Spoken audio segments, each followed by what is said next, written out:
Hey guys, we're at the movie theater tonight. I came to the drive-in theater. It is, what is it, Memorial's Day? And I thought this place would be packed, but it's not. Tonight's movies are going to be Doctor Strange 2, which I've already seen, and I did a video for it, but I kind of got snagged on some motivational problems. There was a portion of the video that I wanted to record proclaiming my love for the Fantastic Four, and I'll get to that during my review, but I couldn't get to it. I just couldn't do it. And I'll show you. I even post a portion of that video at the end of this video to show you. So what I want to do for you guys, I want to take you guys back to which was some stupid Herbie robot, and it made me so angry that I rushed down. It was stupid, but it did feature.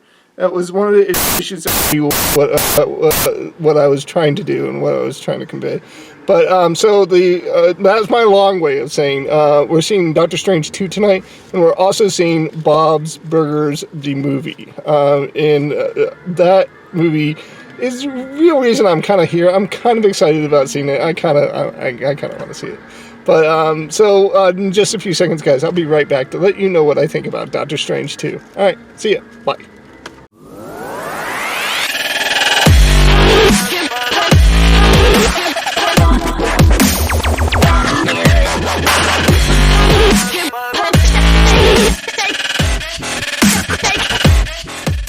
Hey guys, I just got done watching Doctor Strange 2. Again, as I said before, I have seen it before, I just didn't post a video. I'm just going to go full-on spoiler here, so spoiler alert. So the basic premise of the movie is we have, in front of the very opening scenes, we meet the brand new character, America Chavez, and I love her character in this movie. Design of her character is spot on. It's right out of the comics. And not only that, but I really dug her character in this movie for the simple fact that, yes, it is a Doctor Strange movie. It is titled Doctor Strange. But at the same time, she almost has an equal part in this movie. And I really kind of dig that about this movie. So from the very opening scenes, we meet this one new character who we find out she has the power to jump from one multiverse, from one dimension to another. And that's a large portion of this plot, is basically we find out who the villain is, and it has angered a lot of people that we have heard from, of course, from the internet. The main antagonist of this movie is the Scarlet Witch, Elizabeth Olsen's character. And, I mean, we should have seen that coming because they set that up in the TV show that she was in. So we find out that her motivation is that she simply wants to have that family life she had in the TV show. So to do that, she is bound and determined to steal America Chavez's power to be able to daywalk into this other character. And daywalk means kind of possessing her other self in another dimension, so that she can have that family at any cost. And the costs become quite grave throughout this whole movie. And so the plot is that they're basically just trying to prevent her from getting this power and preventing her from jumping dimensions, because I mean, she's basically killing and taking what's not hers and doing some very devious things.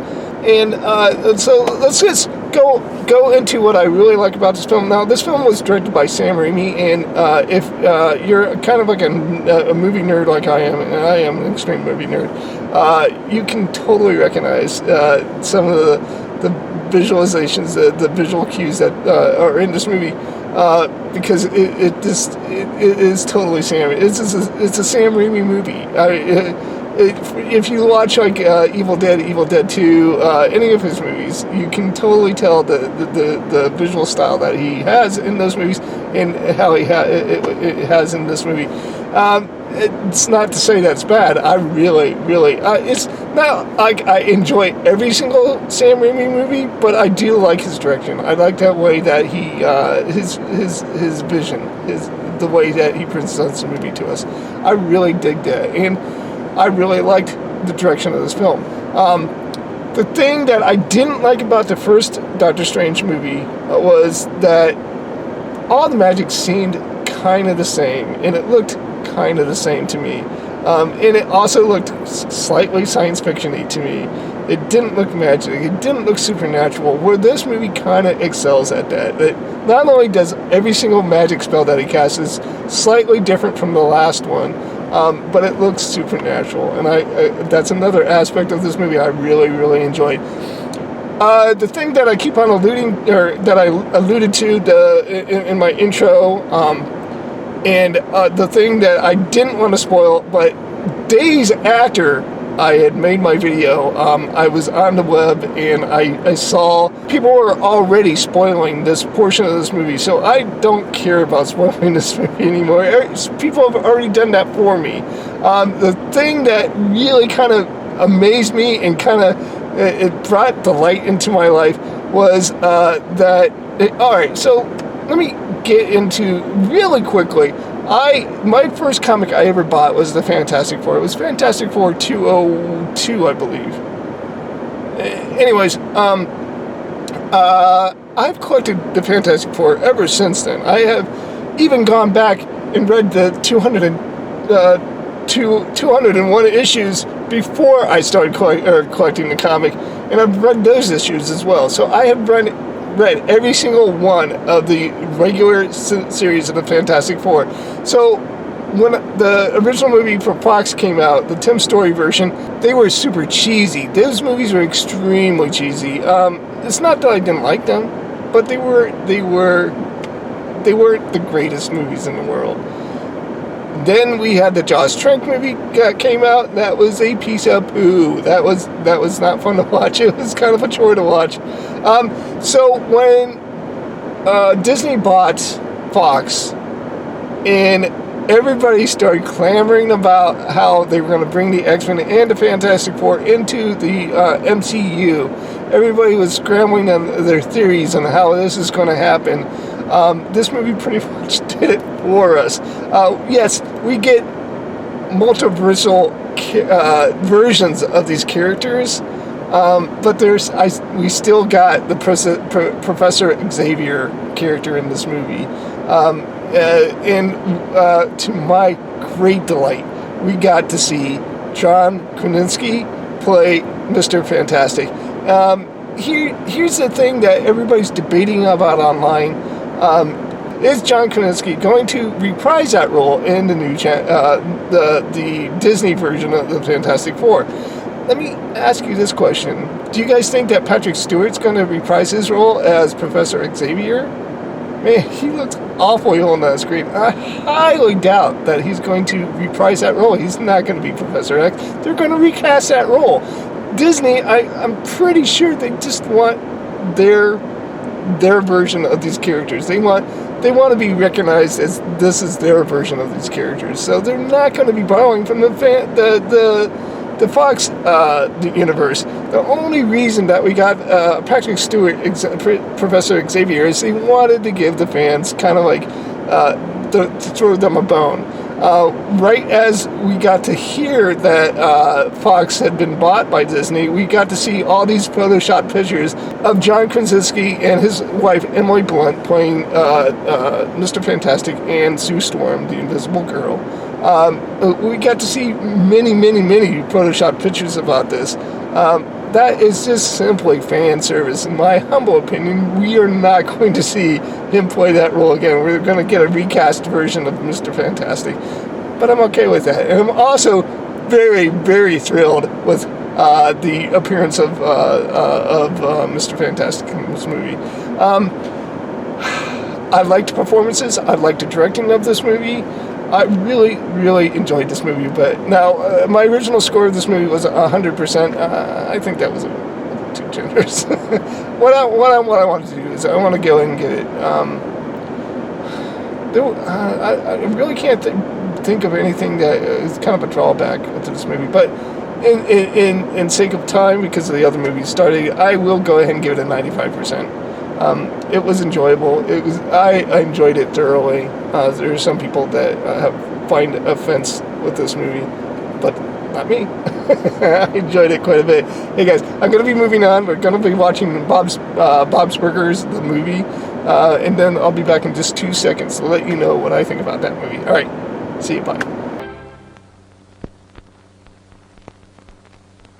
It's time to stretch and fetch.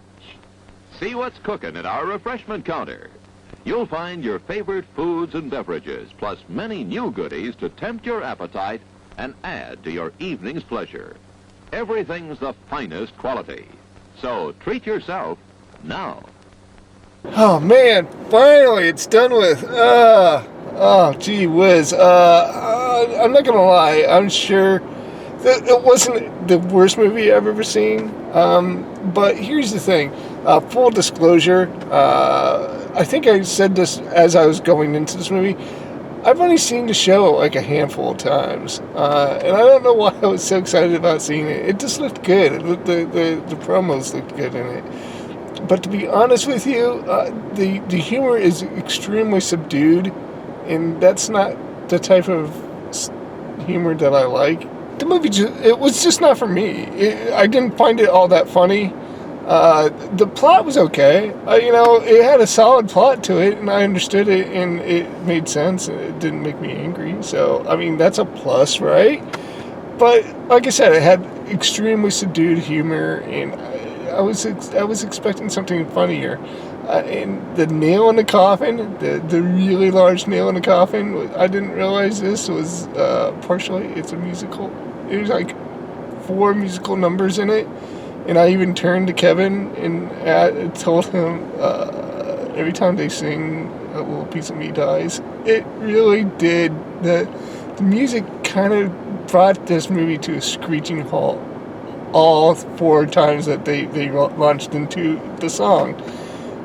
I did not like any of the songs in this movie.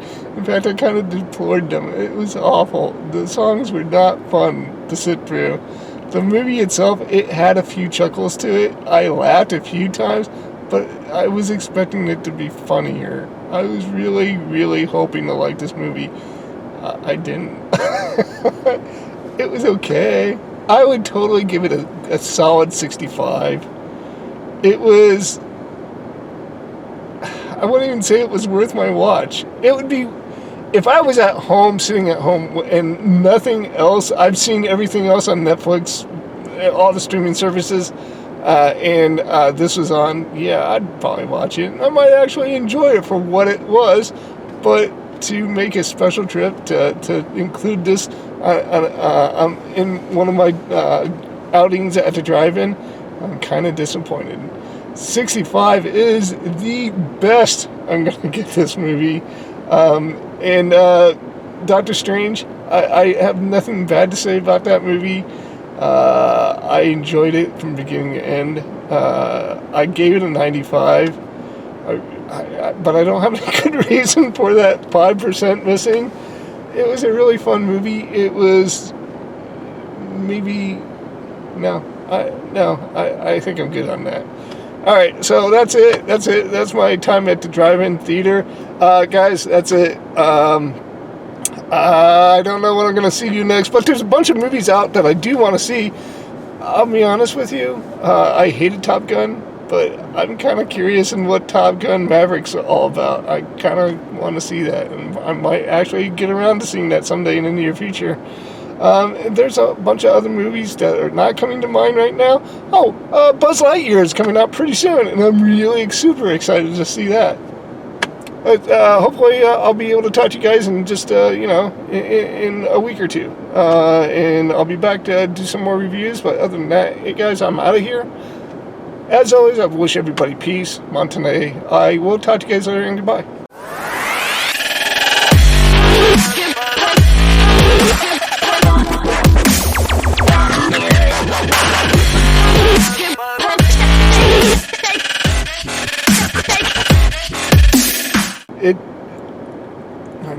My lip itches, hold on. keeping that in. Right? Maybe I'll use them as an extra.